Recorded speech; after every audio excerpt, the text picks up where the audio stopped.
বাংলাদেশের জাতীয় নির্বাচন অন্তর্বর্তী সরকারের এজেন্ডার শীর্ষে রয়েছে বলে জানিয়েছেন অন্তর্বর্তী সরকারের প্রধান উপদেষ্টা অধ্যাপক ডক্টর মোহাম্মদ ইউনূস। শুক্রবার থাইল্যান্ডের রাজধানী ব্যাংককে ষষ্ঠ বিমস্টেক সম্মেলনে দেয়া বক্তব্যে একথা বলেন তিনি।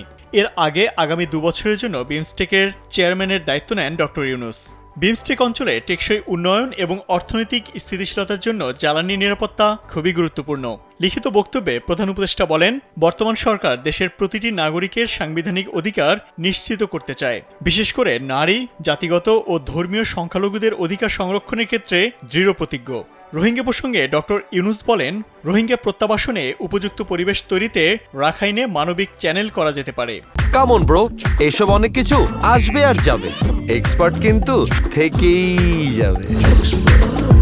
রোহিঙ্গা সংকটের দীর্ঘস্থায়ী মীমাংসা না হলে পুরো অঞ্চলে অস্থিতিশীলতা দেখা দিতে পারে। ব্যাংককে 2 এপ্রিল শুরু হওয়া বিমস্টেক সম্মেলন শেষ হবে 4 এপ্রিল।